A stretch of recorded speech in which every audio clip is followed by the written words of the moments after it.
이게 감히 거절을 해? 트럼프가 서류를 집어던지며 소리칩니다. 한화, 그까지 타청놈들이 당장 부품 다 끊어버려. 오만한 백악관 참모들은 한국을 조롱하며 비웃습니다. 그 순간 날카로운 경고음이 상황실을 찢습니다. 미사일 접근 중 시스템 과부하! 먹통입니다. 전혀 작동을 안 해요. 미국의 자존심이 셧다운된 칠흑 같은 어둠 속 타겟 포착, 교전 개시. 단 하나의 모니터가 푸른 빛을 내뿜으며 적을 낚아챕니다. 김승현 회장이 의리로 지켜낸 대한민국 천공두인 겁니다. 트럼프의 오만을 꺾어버린 그 충격적인 현장, 지금 시작합니다. 본격적인 시작 전 구독 그리고 좋아요 꼭 눌러주세요. 그리고 댓글에 한국 화이팅이라고 남겨주셔서 우리 대한민국을 응원해주세요. 재밌게 보시고 항상 건강하세요. 그럼 시작합니다. 저는 데이비드 스턴입니다. 미국 백악관 국가안보회의 NSC에서 전략물자 기획조정관으로 일하고 있죠. 워싱턴에서 보낸 23년의 세월 동안 저는 수많은 강대국이 무릎을 꿇는 것을 보았고 천조국이라 불리는 미국의 힘 앞에 세계가 숨죽이는 광경을 지켜봐 왔습니다. 하지만 그날 오벌 오피스의 굳게 닫힌 문 너머에서 제가 마주한 진실은 제 평생의 신념을 송두리째 뒤흔들어 놓기에 충분했습니다. 복도는 숨이 막힐 듯 정적만이 흐릅니다. 평소라면 농담을 주고받았을 비서실 수석이 제 어깨를 잡는 손길에 잔뜩 힘이 들어가 있습니다. 스턴, 각오하는 게 좋을 거야. 대통령께서 단단히 화가 나셨네. 그 말 한마디에 등줄기가 서늘해지더군요. 문이 열리자마자 제 코끝을 찌른 건 독한 시가 연기와 차갑게 가라앉은 공기였습니다. 소파에 깊숙이 몸을 묻은 채 팔짱을 끼고 있는 트럼프 대통령. 그가 팔짱을 꼈다는 건 누군가의 목숨줄을 쥐고 흔들 준비가 되었다는 뜻입니다. 스턴, 자네가 물자 흐름의 귀재라지. 내가 한 가지 묻지. 중동에 나가는 우리 무기들, 거기 들어가는 심장을 왜 한국 놈들이 만들고 있는 건가? 대통령의 목소리는 낮았지만 그 안에 담긴 분노는 폭발하기 직전의 화상과도 같았습니다. 저는 침을 삼키며 보고서를 펼쳤습니다. 한화라는 이름이 선명하게 박혀 있더군요. 정밀 유도 시스템의 핵심인 AESA 레이더 모듈과 적외선 탐색기. 이것들은 단순한 부품이 아닙니다. 미사일의 눈이자 뇌인 겁니다. 미국이 자랑하는 최첨단 무기 체계가 사실은 한국의 기술력 없이는 장님이나 다름없다는 사실을 대통령은 받아들이지 못하고 있었던 거죠. 기술 싹 다 넘기라고 해. 중동 수출 노선도 우리한테 반납하고. 하청이면 하청답게 굴어야지 어디서 감히 직접 장사를 하겠다고 나서나. 트럼프의 요구는 명령이었습니다. 아니, 약탈에 가까운 협박이었죠. 하지만 그 협박에 대한 답신은 불과 몇 시간 뒤 제 사무실 팩스를 통해 도착했습니다. 한화 김승현 회장 명의의 짧고 강렬한 한 문장. 우리는 미국의 하청업체가 아닙니다. 우리의 신용과 의리는 돈으로 살 수 없습니다. 순간 상황실의 공기가 멈춘 듯 했습니다. 감히 미국 대통령의 제안을 단칼에 거절하다니. 이건 자살행위나 다름없었습니다. 하지만 김승현 회장의 그 한마디는 단순한 오기가 아니었습니다. 그것은 대한민국이 수십 년간 피땀 흘려 쌓아 올린 기술적 자존심의 선언이었죠. 트럼프는 즉각 부품 공급 중단을 선언하며 한국을 고립시키려 했습니다. 하지만 여기서 그가 간과한 치명적인 사실이 있었습니다. 바로 한국 방산 기술의 진짜 파괴력이었습니다. 여러분은 현무-B를 알고 계십니까? 핵무기 없이도 마하 10의 속도로 낙하하며 가공할 만한 운동 에너지만으로 적의 지하 지휘부를 소멸시키는 괴물 같은 무기 말입니다. 한국의 기술은 이제 단순히 미국의 보조자가 아닙니다. 독자적인 물리 법칙을 무기에 이식하며 전 세계 지정학적 판도를 바꾸고 있었던 겁니다. 미국의 전문가들은 당황하기 시작했습니다. 펜타곤의 전수조사 결과는 참담했습니다. 최신형 전투기와 이지스함에 탑재된 핵심 모듈의 무려 40%가 한국산이었습니다. 한국의 공급이 끊기면 수십조 원짜리 미국 무기들은 그저 비싼 고철 덩어리에 불과하다는 데이터가 모니터를 가득 채웠습니다. 세상에, 이건 말도 안 돼. 우리가 한국을 길들이려 했는데 알고 보니 우리가 한국 없이는 전쟁조차 못하는 구조였던 거야. 전략 분석관 아서가 머리를 감싸주며 소리쳤습니다. 그렇습니다. 한국은 조용히 하지만 아주 단단하게 미국의 급소를 쥐고 있었습니다. 미국이 오만한 눈으로 세상을 내려다보는 동안 한국은 가장 낮은 곳에서 가장 정밀한 기술의 뿌리를 내리고 있었던 겁니다. 이제 거대한 폭풍이 몰아치기 시작했습니다. 돈으로만 세상을 보던 이들이 돈보다 무서운 한국의 의리와 기술 앞에 무릎을 꿇기 시작한 첫 번째 막이 오른 것입니다. 트럼프 대통령의 얼굴이 벌겋게 달아오릅니다. 그가 책상을 내리치자 집무실의 팬들이 춤을 춥니다. 뭐라고? 고작 한국 놈들이 만든 레이더를 우리가 못 뚫는다고? 옆에 서 있던 국방장관 매튜가 마른 침을 삼킵니다. 그의 손에 들린 태블릿 PC에는 침투 실패라는 붉은 글자가 선명하게 박혀 있습니다. 이건 단순한 기술적 오류가 아닙니다. 미국의 자존심인 사이버 사령부, 그중에서도 가장 정예라는 타오티 AO팀이 투입됐는데도 한국 한화의 보안망 앞에서 추풍낙엽처럼 나가떨어진 겁니다. 당장 모든 가용 자원을 총동원해 그 시스템의 빈틈을 찾아내란 말이야. 백도어든 소프트웨어 결함이든 상관없어. 쟤네가 우리 부품 없이 얼마나 버티는지 확인하라고 했잖아. 트럼프의 고함이 복도까지 울려 퍼집니다. 하지만 상황실의 분위기는 얼음장보다 차갑습니다. 수백 명의 해커가 달려들어 한국의 AESA 레이더 시스템을 공격한 지 벌써 48시간이 지났습니다. 하지만 결과는 참혹합니다. 공격을 시도할 때마다 한국의 시스템은 마치 살아있는 생명체처럼 스스로 방어벽의 구조를 바꿉니다. 조정관님, 이것 좀 보십시오. 분석관 아서가 떨리는 목소리로 저를 부릅니다. 모니터에는 알 수 없는 코드들이 폭포수처럼 쏟아지고 있습니다. 공격 시도 37회, 전원 차단. 그런데 진짜 문제는 이게 아닙니다. 한국 시스템이 우리 공격 경로를 역추적하고 있어요. 지금 우리 서버 위치가 노출됐습니다. 상황실에 비명이 터져 나옵니다. 도둑을 잡으러 보낸 경찰이 오히려 도둑에게 집 주소를 들킨 꼴입니다. 이게 바로 김승연 회장이 장담했던 신용과 의리의 실체였던 걸까요? 아니, 그건 지독할 만큼 완벽한 한국인의 책임감이 만들어낸 괴물 같은 방패였습니다. 저희는 믿을 수가 없습니다. 미국이 수십 년간 쌓아온 사이버 전술이 고작 하나라는 기업의 보안 시스템 하나에 막히다니요. 매튜 장관이 떨리는 손으로 안경을 닦으며 중얼거립니다. 이건 오버스펙이야. 계약서상에는 이런 방어 능력까지 요구한 적이 없는데 쟤들은 왜 이렇게까지 만드는 거지? 맞습니다. 미국의 상식으로는 이해가 안 됩니다. 딱 돈 받은 만큼만, 계약서에 적힌 만큼만 만드는 게 비즈니스의 정석이니까요. 하지만 한국인들은 달랐습니다. 그들은 계약서 마지막 장 뒤에 보이지 않는 한 장을 더 쓰는 사람들이었습니다. 장관님, 한화 AESA 레이더의 성능 데이터가 추가로 확보됐습니다. 아서의 목소리가 이번엔 경외감으로 가득 찹니다. 동시 표적 추적 능력 500개 이상.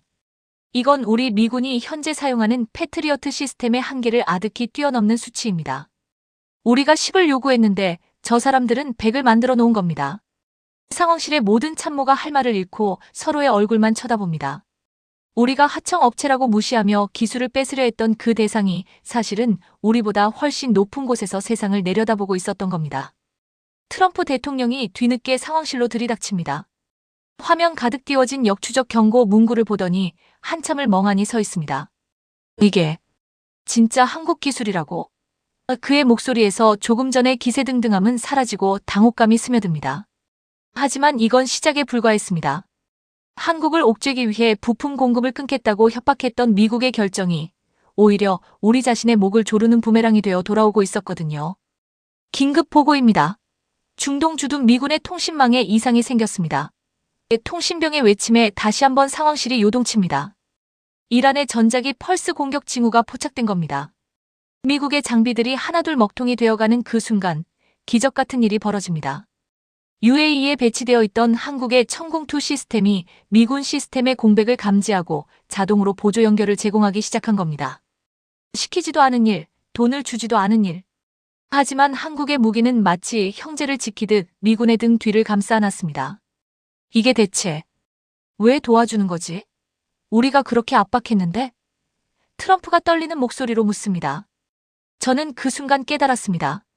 한국인들에게 무기는 단순히 파는 물건이 아닙니다. 자신들의 얼굴이고 자존심이며 한 번 맺은 인연을 끝까지 책임지겠다는 의리의 증표였던 겁니다. 남대문 시장의 만두 할머니가 건네던 그 덤 2개가 이제는 중동의 전장에서 미군 수천 명의 목숨을 구하는 거대한 방어막으로 변해 있었습니다. 오만한 미국이 한국의 진심이라는 거대한 벽에 부딪혀 산산조각이 나기 시작한 순간이었습니다. 상황실 전면의 거대한 월 모니터가 일제히 핏빛으로 물듭니다. 경보음은 이미 비명이 되어 상황실의 모든 소리를 집어삼키고 있습니다. 저는 지금 NSC 전략 상황실 한복판에 서서 제 인생에서 가장 길고도 참혹한 1분을 목격하고 있습니다. 이란 혁명 수비대가 발사한 탄도 미사일과 순항 미사일들이 시커먼 화마가 되어 UAE 전역을 향해 쏟아지기 시작한 겁니다. 이건 단순한 국지전이 아닙니다. 중동 전체가 불바다로 변하기 직전의 아비규환입니다. 첫 번째 파상 공세 확인. 수량 147발. 목표는 아부다비와 두바이, 그리고 우리 미군 기지입니다. 통신병의 목소리가 공포에 질려 갈라집니다. 화면 속에는 수백 개의 빨간 점들이 거미줄처럼 엉켜 UAE 영토를 향해 달려들고 있습니다. 그런데 그 순간 믿을 수 없는 일이 벌어집니다. 세계 최강이라 자부하던 우리의 패트리어트 포대에서 과부하 경고등이 미친 듯이 깜빡입니다. 여러 방향에서 시차를 두고 날아오는 이란의 변칙적인 기동에 미국의 시스템이 표적할 땅에 실패하며 얼어붙어 버린 겁니다. 서방 국가들이 자랑하던 무기들이 한순간에 거대한 고철 덩어리로 변해가는 광경을 보며 저는 온몸에 피가 식는 기분을 느낍니다. 그때입니다. 상황실 구석에 앉아있던 분석관 아서가 갑자기 의자를 박차고 일어납니다. 저길 보세요. 초록색 궤적입니다. 누군가 교전을 시작했습니다. 모두의 시선이 화면 한쪽으로 쏠립니다. 빨간 점들을 낚아채는 선명한 초록색 선들. 그것은 우리가 하청업체라고 무시했던 한국의 천궁2 시스템이었습니다. 하나의 레이더가 미군 시스템조차 놓친 382개의 표적을 동시에 물고는 사막의 밤하늘을 향해 요격탄을 쏘아 올리고 있습니다. 전투가 벌어지는 현장의 모습이 위성 카메라를 통해 실시간으로 들어옵니다. 저는 그 화면 속에서 숨이 멎는 듯한 충격을 받습니다. 섭씨 50도가 넘는 사막의 열기 속 알다프라 기지 한쪽에서 한국 엔지니어들이 보입니다. 그들은 방공호로 대피하지 않았습니다. 미사일이 머리 위로 날아다니는 그 지옥 같은 현장에서 발사대 옆에 쪼그려 앉아 스패너를 쥐고 시스템을 점검하고 있습니다. 에어컨이 빵빵하게 나오는 호텔에서 계약서 타령이나 하던 우리 미국 기술진들과는 차원이 다른 모습입니다. 저 사람들 미쳤어. 왜 대피를 안 하는 거야? 누군가 소리치지만 저는 답을 알고 있습니다. 그들에게 저 무기는 단순히 팔아치운 물건이 아니라 자신들의 이름이고 자존심이며 가족의 목숨이기 때문입니다. 한국 엔지니어 한 명이 땀에 젖은 얼굴로 모니터를 응시하며 주먹을 불끈 줍니다. 그들이 만든 천궁2는 마치 살아있는 신의 손길처럼 이란의 미사일들을 차례차례 공중분해시킵니다. 요격률 97.3%. 이건 현대전의 상식을 파괴하는 신의 숫자입니다. 스턴 조정관님, 더 놀라운 보고가 들어왔습니다. 아서가 흥분해서 제 팔을 붙잡습니다. 천궁2가 우리 미군 패트리어트 시스템에 표적 데이터를 전송하고 있습니다.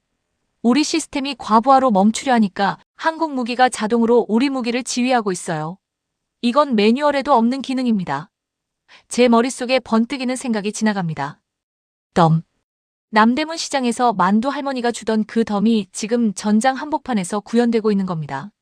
한국인들은 자신들의 시스템을 만들면서 동맹인 미군이 위험에 처할 상황까지 미리 계산해 그 1위를 코드로 심어 놓았던 겁니다. 그런데 이 극적인 승리 뒤에는 더 소름 끼치는 진실이 숨어 있었습니다. 한국의 위성 데이터 분석관 박정호가 보내온 긴급 메시지입니다. 지금 타격한 건 미끼입니다. 진짜 핵심 시설은 그 아래 더 깊은 곳에 숨겨져 있습니다. 미국 위성도 CIA의 첩보망도 찾아내지 못한 이란의 3중 지하 핵시설. 한국은 400년 전 임진왜란의 아픔을 기록한 징비록의 정신으로 세상을 보고 있었습니다. 보이는 것만 믿지 마라. 보이지 않는 근심을 미리 대비하지 않으면 재앙이 닥친다. 박정호의 목소리는 차분하지만 단호했습니다. 그가 보내온 타격 좌표를 보고 상황실은 다시 한번 정적에 휩싸입니다. 소수점 아래 단위까지 정밀하게 계산된 좌표. 미국 시스템과 비교하니 단 0.02m의 차이가 납니다. ECM 차이가 뭐 대수냐고 묻는 이들에게 국방장관 매튜가 일침을 가합니다. 지하 240m를 뚫는 벙커버스터에게 지표면의 ECM는 지하에서 3m 이상의 오차로 벌어집니다. 이 ECM가 없으면 우리는 허공에 수조원을 날리는 겁니다. 트럼프 대통령이 천천히 자리에서 일어납니다. 그의 오만했던 눈빛에 처음으로 두려움과 경외심이 섞여듭니다. 한국을 뺏으려 하고 기술을 훔치려 했던 자신의 손이 얼마나 어리석었는지 깨달은 표정입니다. 그는 떨리는 손으로 전화기를 듭니다. 한국 대통령을 연결해. 지금 당장. 23년 NSC 커리어 동안 제가 본 가장 극적인 굴복의 순간이었습니다. 사막 위로 요격의 섬광이 불꽃놀이처럼 터집니다. 아부다비의 시민들이 하늘을 보며 눈물을 흘립니다. 그들을 지킨 건 미국의 화력이 아니라 50도 사막의 트럭 짐칸에서 잠을 자며 장비를 지켰던 한국 엔지니어들의 기름 묻은 손이었습니다. 세계 최강의 눈을 가졌다고 자부하던 미국은 이제야 깨닫습니다. 진짜 강함은 상대를 짓밟는 힘이 아니라 보이지 않는 곳에서 덤을 얹어주는 그 지독한 책임감에서 나온다는 것을 말입니다. 상황실의 거대한 화면에 마지막 요격 성공 메시지가 뜹니다. 초록색 글자들이 승전보처럼 반짝입니다. 저는 그 빛을 바라보며 가슴 밑바닥에서 올라오는 뜨거운 무언가를 느낍니다. 우리는 무기가 아니라 우리의 성격을 판다던 김승현 회장의 말이 귓전을 때립니다. 한국이라는 나라는 계약서에 마침표를 찍고 난 뒤에도 상대를 위해 기꺼이 자신을 태워 불꽃을 만드는 화약 같은 민족이었습니다. 이 전율 돋는 승리는 이제 시작일 뿐입니다. 대한민국이라는 거대한 의리가 전 세계 방산 시장의 판도를 송두리째 뒤엎는 역사적 순간을 우리는 지금 목격하고 있습니다. 상황실의 거대한 소음이 썰물처럼 빠져나간 자리에는 오직 무거운 정적만이 감돕니다. 모니터에 찍힌 시설 무력화 확인이라는 짧은 문구는 인류가 수십 년간 풀지 못한 난제를 한국의 0.02m 정밀함이 단 30초 만에 해결했음을 증명하고 있습니다. 저는 지금 의자에 주저앉아 떨리는 손을 맞잡습니다. 23년간 워싱턴의 심장부에서 수많은 승전보를 지켜봤지만 오늘처럼 온몸에 털이 곤두서는 전율은 처음입니다. 이건 단순한 군사적 성공이 아닙니다. 오만한 제국주의의 논리가 한국인의 지독한 진심 앞에 완전히 무너져 내린 역사적 심판의 순간입니다. 대통령이 전화를 끊고 천천히 고개를 돌립니다. 조금 전까지 한국을 하청업체라 조롱하며 침을 튀기던 그 매서운 눈빛은 어디론가 사라지고 대신 깊은 허탈감과 형용할 수 없는 경외감이 그 자리를 대신하고 있습니다. 스턴. 우리가 저 사람들을 너무 몰랐군. 대통령의 목소리가 힘없이 떨립니다. 맞습니다. 우리는 한국을 데이터로만 봤습니다. 그들의 GDP, 무기 수출액, 기술 보유 현황. 하지만 우리는 그 숫자들 뒤에 숨겨진 한국인의 영혼을 읽지 못했습니다. 이 무렵 중동 전역은 이미 거대한 지각 변동에 휩싸이고 있습니다. UAE 대통령의 형제국 선언은 시작에 불과했습니다. 사우디아라비아의 왕세자, 카타르의 국왕, 오만의 술탄까지 중동의 실권자들이 약속이라도 한 듯 일제히 한국을 향해 손을 뻗습니다. 미국은 우산을 파는 장사꾼이지만 한국은 비를 함께 맞아주는 형제다. 이 한 문장이 중동의 모래바람을 타고 전 세계 외교가를 강타합니다. 특히 아부다비 시내의 풍경은 가관입니다. 미사일 공포에 떨던 시민들이 거리로 쏟아져 나와 태극기를 흔들며 코리아를 연호합니다. 그들은 압니다. 자신들의 아이들을 살린 건 화려한 외교 수사가 아니라 50도 사막의 뙤약볕 아래 트럭 짐칸에서 골판지를 깔고 잠을 자며 장비를 지켰던 그 기름때 묻은 한국 엔지니어들의 정직한 땀방울이었다는 사실을 말이죠. 상황실 구석에서 이 광경을 지켜보던 분석관 아서가 제게 다가옵니다. 평소라면 날카로운 독설로 회의장을 얼어붙게 만들던 그 냉혈한의 눈시울이 붉어져 있습니다. 스턴, 나 서울 출장 때 갔던 그 시장 할머니 말이 이제야 이해가 돼. 아서가 주머니에서 낡은 명함 한 장을 꺼내 보여줍니다. 남대문 시장의 어느 만두 가게 명함입니다. 할머니가 만두 5개 샀는데 2개를 더 넣어주면서 덤이라고 했거든. 그때는 그게 손해라고만 생각했어. 계약에 없는 걸 왜 주나 싶었지. 그런데 오늘 봤어. 한국의 무기는 그 자체가 덤이었어. 자신들의 목숨을 걸고 남의 나라 군대를 지켜주는 그 미친 의리. 그건 우리가 수조 달러를 쏟아부어도 절대 따라할 수 없는 영역이야. 아서의 말에 저는 고개를 끄덕입니다. 그렇습니다. 한국인들에게 덤은 단순한 서비스가 아닙니다.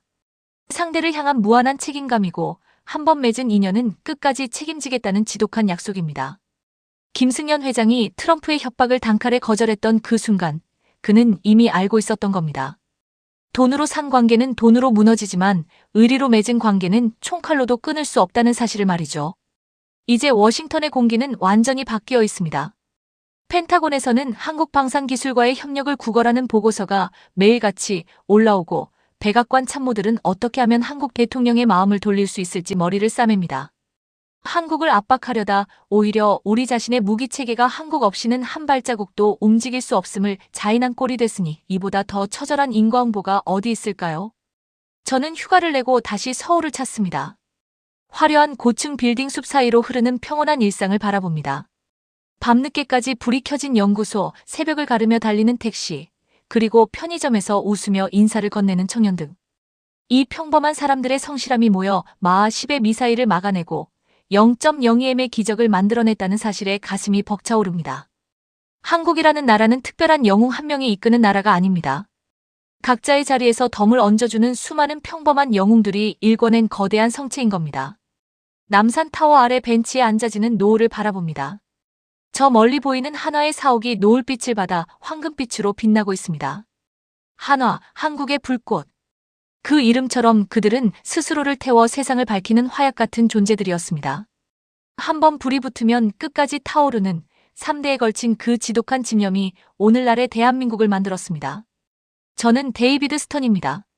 저는 오늘 제 평생의 보고서에 마지막 한 줄을 추가합니다.